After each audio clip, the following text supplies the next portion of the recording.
예, 반갑습니다. 저는 그 민주당에서 주거와 교통을 책임지고 있는 국토교통 전문위원입니다. 우리 국민의 생활비 중에 주거비가 첫 번째, 교통비가 네 번째입니다. 그래서 저는 늘 우리 국민들이 좀 편하게 살 수 없나 하는 걸 고민하고 그렇게 했는데 오늘 이 패시브 하우스 컨퍼런스는 저한테 또 다른 어떤 그런 영감을 주는 것 같습니다. 사실 제가 국회에서 일한 게 한 20년 좀 넘거든요. 22년 정도 일을 했는데 여러 번 독일도 가봤습니다. 스웨덴이나 독일에 가면 가장 인상적인 게 60년, 70년 된 임대주택이 허다하게 있습니다. 우리나라는 20년만 지나면 재건축 재개발한다고 그러고 30년 되면 노후한 걸로 취급해서 늘 사회적으로 큰 문제이지 않습니까? 독일에 가서 제가 사진도 많이 찍어오고 있는데 오늘 사실은 좀 소통이 덜 돼서 준비를 못했습니다. 제가 독일에 갔을 때 정말 늘 부러워했던 게 본이나 이런 데 가면 한 10년 전에도 그 시티 전체가 패시브 하우스입니다. 그래서 언제 우리나라에 할 수 있나 이렇게 생각했는데 오늘 세계적인 권위자 볼프강 파이스트 교수님 모시고 이런 행사를 하는 게 정말 꿈만 같습니다.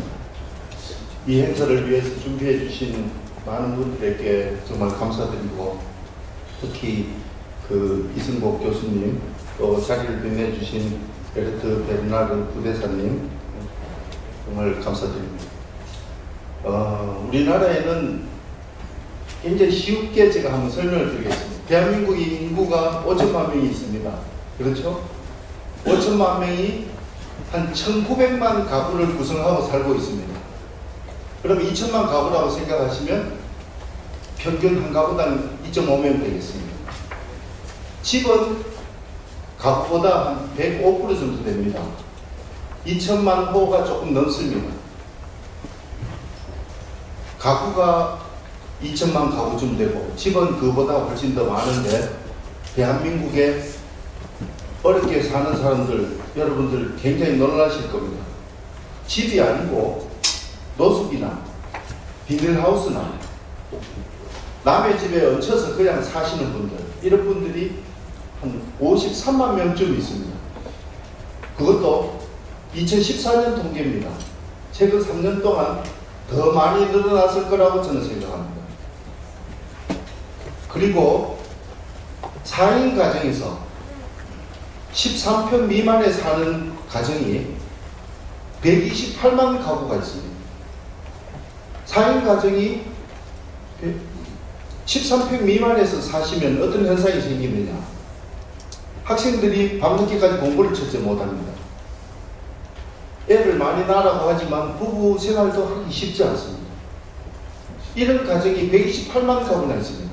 4인 가정이면 500만 명입니다. 대한민국 5천만 명 중에 500만 명은 최저 주거 수준 미달 상태에서 살고 있습니다.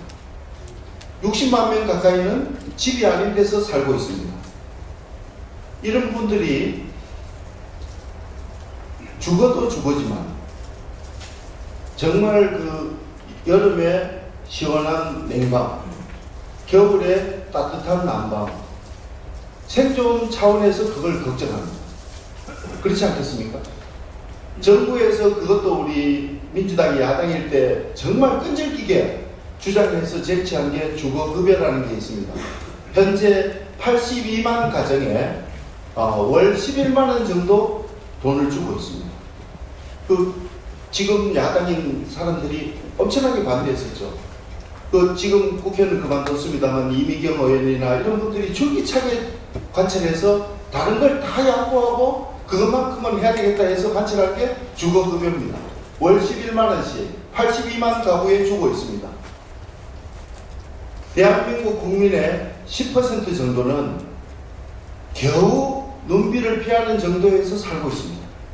여러분들 기사에서 봤지만 송파 세모녀 사건 이런 사건들이 바로 우리 이웃의 일들입니다. 그런 분들이 10명 중에 1명이 그런 상태의 사실이 있습니다.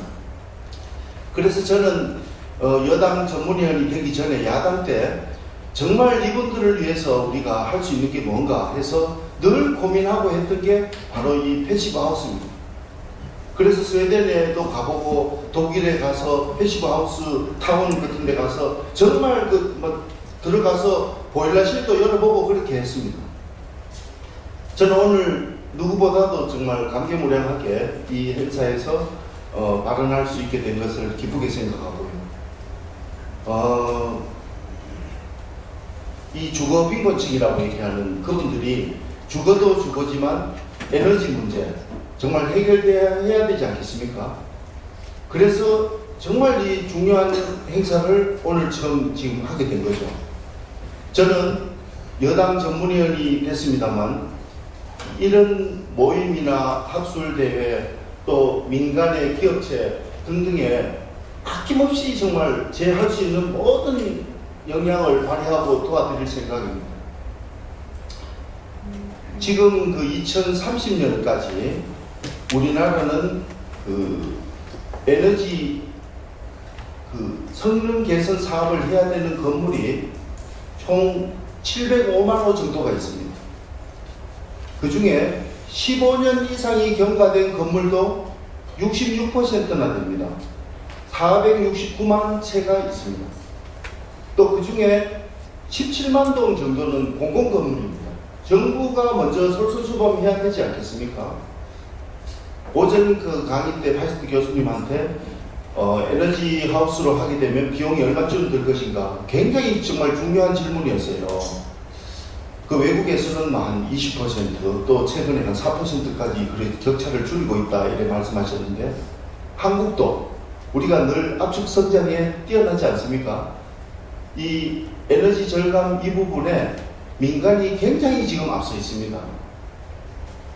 정부가 별로 도와주는 게 없는데 18년 예산을 기준으로 해서 말씀드리면 건축물 온실가스 에너지 절감 사업에 26억 원을 지금 책정해 놨습니다.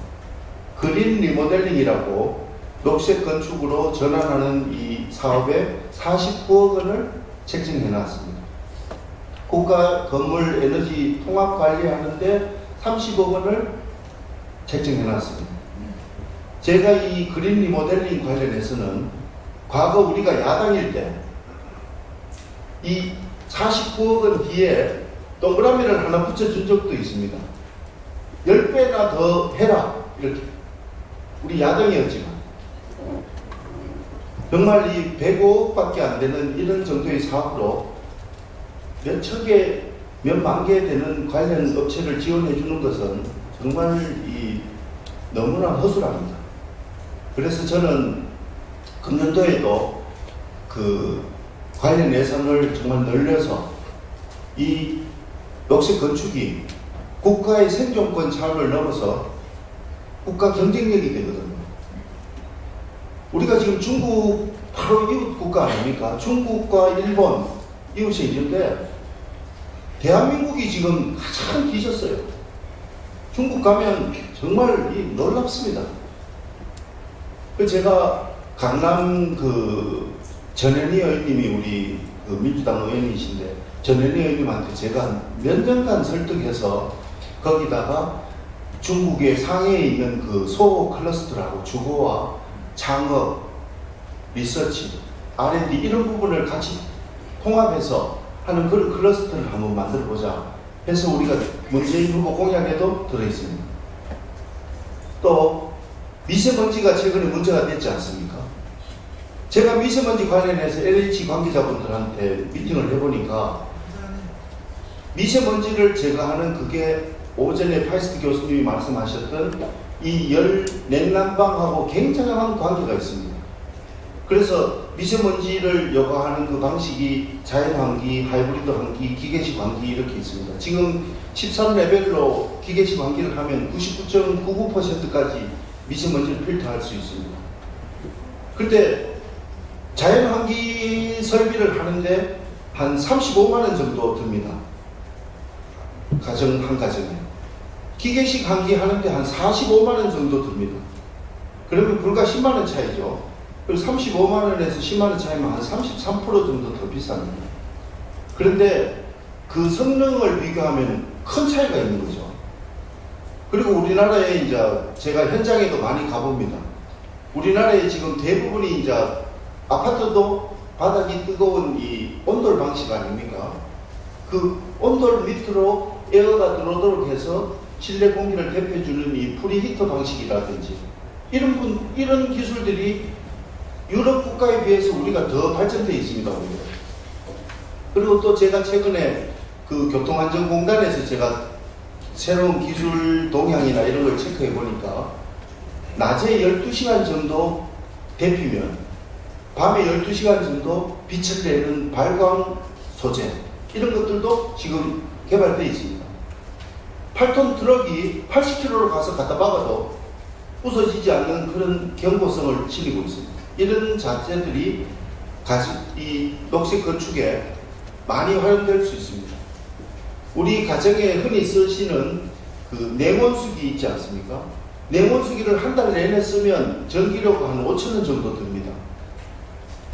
그 5,000원 정도의 전기료로 500평 정도를 데피거나 냉각할 수 있는 그런 신소재도 대한민국에서 이미 개발되어 있습니다. 저는 우리 민간이 놀라운 이런 성과를 내는 데 대해서 정말 그 존경의 말씀을 드릴 수밖에 없습니다. 제가 야당일 때 관련 예산을 뒤에 0을 붙여서 10배를 해줬습니다. 이제 여당이 됐지 않습니까? 여러분들 하시는 일들을 인터넷이나 서면이나 다른 방식으로 표현을 하십시오. 저희들이 할 수 있는 제도 개선이나 재정 지원이나 어떠한 것도 아끼지 않고 지원하겠습니다.